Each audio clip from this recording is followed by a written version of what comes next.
What's up, everybody? Welcome to the video. Chris Pennell here. We're mock drafting from the 101 and a 12-team PPR draft. It's fun. We get Jamar Chase, but the wait after that can be a bit brutal as you watch all the value drop off the board. But we are only a couple of weeks away from the start of the NFL season, so draft time is coming here in a hurry. I know I do mine right around Labor Day. I'm sure most of you are the same. And by this point, we've had roughly 2 weeks of preseason football to gather some data. We've had training camp news, injury news, which are going to be boosting some players and pushing some players down deeper into the draft. So it's really time to start fine-tuning the details and really trying to figure out which strategy, which route we want to go when it's actually go time. So let's start this draft here. Like I said, 12-team PPR. We had the first pick. We are blessed with Jamar Chase. He is the clear-cut #1 option in PPR drafts. You can make a case for maybe Saquon Barkley in standard, but standard is for squares, and we are playing PPR. So I think there's a clear top 5. I say it every video, but for me, it's Jamar Chase, Bijan Robinson, Jahmyr Gibbs, Justin Jefferson, and Saquon Barkley, although it did not look like that's how this draft went. We got CeeDee Lamb at number 3, Malik Neighbors at number 6, Justin Jefferson all the way down the board at number 7, but we don't care what they're doing. We are back up on the clock, and it looks like the 2 premium quarterbacks have went. My S tier QBs, Lamar Jackson and Josh Allen. I would have personally taken Lamar Jackson first, but I would also not have taken either in the first 2 rounds. I like to stockpile the running back and wide receiver position. This position wears thin, especially running back, as the season progresses, and it seems like it's getting worse each and every single year, so I don't think you can have enough depth at these positions. And I think it's always, in some cases, of course, getting Lamar Jackson, if you can really nail the value picks at running back and wide receiver that we have every single year, sure, it can work out, because having Lamar Jackson was a weekly advantage. 11 monster games last year and did not bust for you at all. You know, when you kind of dance with the devil at the quarterback position, if you do wait, you can get into some trouble at times. But we're back on the clock. Let's see what we have to work with. We do have a tier 1 tight end on the board in Trey McBride. He's going to be a guy that's most likely going to see touchdown regression, positive regression, I should say. Only 2 touchdowns last year, both in the final game, which is insane for a guy that had 100 receptions. Last year, tight end position, I have to assume that only goes up. Jonathan Taylor is staring at me, but I got to be honest, I am not really a big fan of Jonathan Taylor. I don't like the quarterback situation on that team, and I do think they are going to struggle a bit, which could lead to less touchdown equity, which is what I'm going to need out of Jonathan Taylor, because he's not a prolific pass-catching running back. Ladd McConkey, I would have been higher on him a couple of weeks ago. I do think the addition of Keenan Allen, as old as he is at this point, a little bit dusty, is still going to be viable and going to steal some targets that Ladd would have potentially had. I do like Kyren Williams. I do like Chase Brown. I love Chase Brown. I already have a Bengal, though, is the only issue. If you're ever going to double up on one team, I think the Cincinnati Bengals are probably the best route to go, and you would pretty much solidify like 30 opportunities per game having Chase Brown and Jamar Chase. I mean, Brown should get around 20 total opportunities a game, and of course, he's going to have red zone opportunities. Jamar Chase is going to get 10 plus targets a game, most likely, from Joe Burrow. So if you're going to double up on any team, I would say the Lions are up there with, say, Amon-Ra St. Brown and Jahmyr Gibbs, so that's pretty much impossible to do. So Jamar Chase and Chase Brown, we're going to double up on the Chases, double up on the Bengals. We'll just make a double up party here. It's not something I love doing, but the only issue with the first pick is that you kind of end up in this weird range in the second round and third round here, the turn, and you're kind of forced into something a little bit odd. So I'm going to go with Chase Brown. It feels gross having 2 Bengals, but like I said, bad defense. This team is going to have to put up points, and that's going to equal fantasy points. So, like I said, not my favorite thing to do, but it's what we have to work with. I'm not going to go 3 Bengals. I love T. Higgins, but I'm going to have to draw the line at 2. And since we went Jamar Chase, first pick, we did lose out on the premium running backs. So I think we're going to make up for that with going 2 running backs here. I'm going to personally take Kyren Williams over Jonathan Taylor. We did get news that Matthew Stafford is back at practice just a little bit ago, which thank goodness, because if Matthew Stafford goes down, this offense is most likely going down with them. So I feel really good about the 2 running backs we got. Of course, we had the best wide receiver in the game. Do not hate this route. We could have went with Trey McBride. I always like having the positional advantage when I can, but I think there's a lot of good values at the tight end position this year. David Njoku is most likely going to be my favorite. We did just get news that Joe Flacco is going to be the starting quarterback, which I think is fantastic for David Njoku. It's a bit of a smaller sample size, but he averaged only 90 yards per game with Joe Flacco.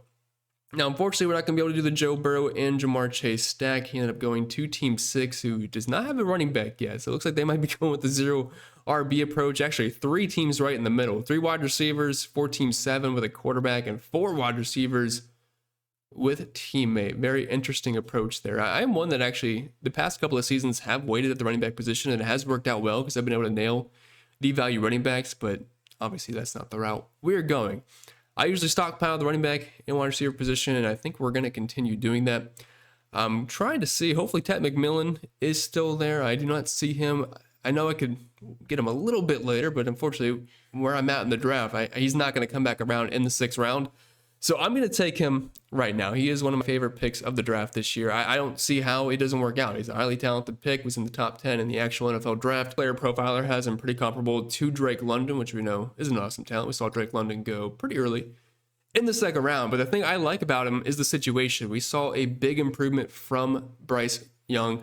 After his benching, mid-season came back and was actually very productive for fantasy purposes and really just the Panthers offense in general. But I think the kicker here is that the Panthers defense was just historically bad last year. Looking at defensive EPA, they were the worst team last year.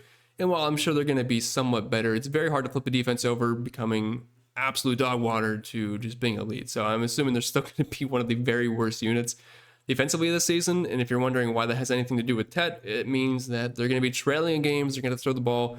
And if we're going to be getting double-digit targets to Ted McMillan from Bryce Young, hopefully with the softer defense, if they're trailing by double digits, I think there's a very high ceiling for McMillan here. We saw huge gains from him in college. So I'm going to go with the rookie, maybe reach a little bit, but I feel perfectly fine with that. I think next year we're going to be drafting him inside the first 3 rounds pretty comfortably. So at this point, we kind of have our pick of the litter. I am not big on Patrick Mahomes at all. I'd much rather have Baker Mayfield before Patrick Mahomes, most likely even Bo Nix.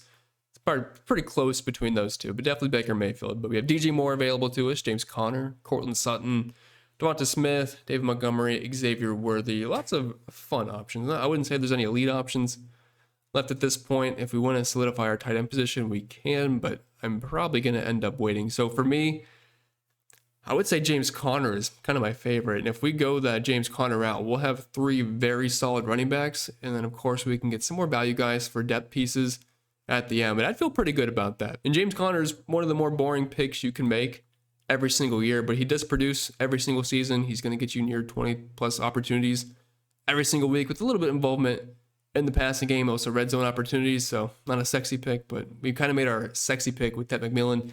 So we'll balance it out with a very boring piece in James Conner. So there goes Patrick Mahomes. There goes TJ Hawkinson. Travis Kelce just came off the board. Sam Laporta went right after we took James Conner. And there goes RJ Harvey. Now, Team 6 still does not have a running back. Of course, this is AI, the bot. So I'm not sure if that's going to actually happen in person. Team 12 also only has 1 running back. So a couple of interesting strategies here. I'll be very curious to see what Team 6 ends up doing at the running back position. They're probably going to have to take one with their next pick, but we're back on the clock. Baker Mayfield staring right down at us. So is Bo Nix, Mark Andrews, Jerry Jeudy, which I think Jerry Jeudy does get a bump with Joe Flacco starting. Now, I don't think he's going to start the entire season, of course.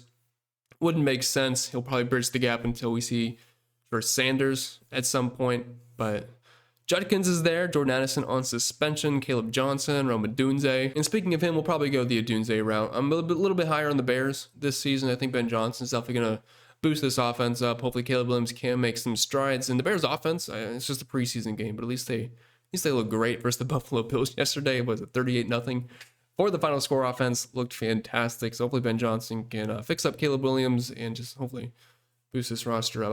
I don't think they're going to have the Detroit Lions upside, but Odunze was a high draft pick last season. I am fine with selecting him here. We had the meat and potatoes done of our lineup, so now we can kind of start venturing out if we want. Quarterback is still the same, of course. Baker Mayfield and Bo Nix available. Bo Nix might be a bit of a safer option. We do have a little bit more rushing upside with him, but I'm going to go with Baker here. I'm hoping we can kind of get a Buka at the end. Maybe we can get a little skinny stack there if we end up having to start a Buka at some point. So we'll just take Baker. Let's just hope David Njoku comes back. If not a big deal. I am pretty high on Tucker Kraft as a sleeper tight end this season. There goes Mark Andrews. There goes Evan Ingram.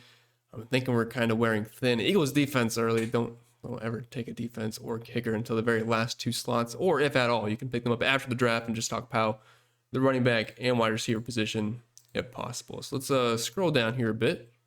And what do you know? We have our guy, David Njoku, so I think that worked out perfectly because I was almost considering taking David Njoku when I took Baker Mayfield, so now we end up getting both. So Njoku's the easy choice there because we need a tight end, and we have now filled out all of our starters besides defense and tight end. So I love where we're at right now. We have Chase Brown, Kyron Williams, James Conner as our running backs, Jamar Chase, Ted McMillan, and Rome Odunze. Of course, two younger guys at wide receiver, but I do like their upside quite a bit.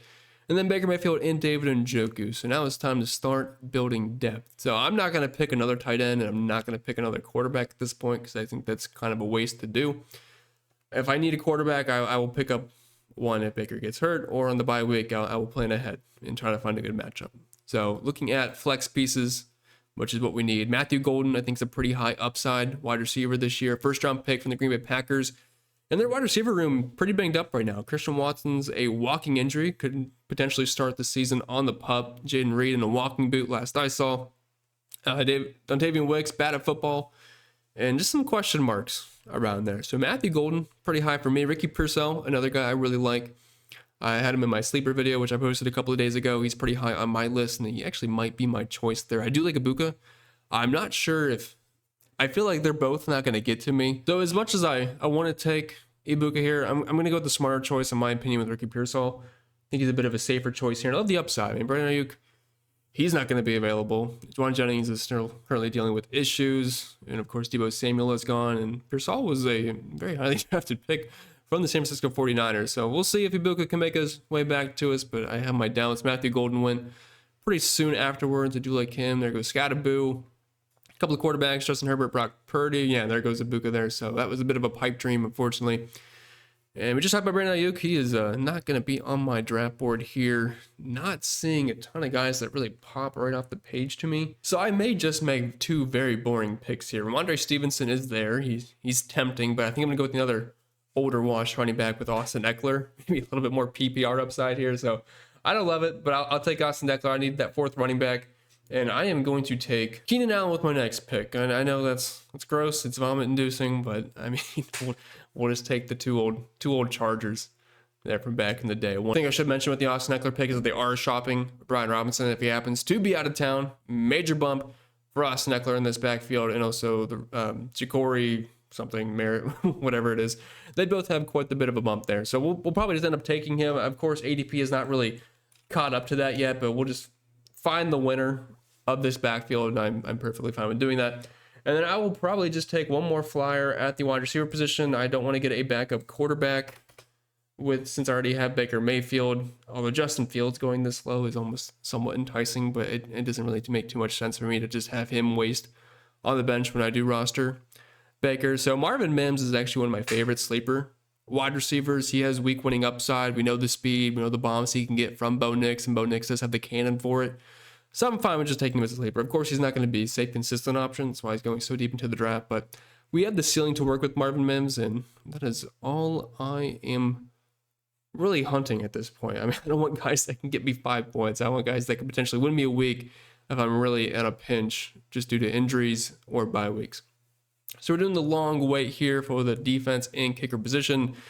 They are meaningless matchups. I mean, sure, play the matchup game of defense each and every single week. I mean, of course, we'll look ahead better, but I'm just going to take the Seahawks, and we will take Cam Little hit a 70-yard field goal. That was cool enough for me. We will take him. Of course, I try to take kickers on teams that are going to be in scoring position quite often, but I am not going to sit here and break down the kicker position because you are wasting your time. If someone's trying to break down kickers, don't listen to them. It's just trying to stuff content together.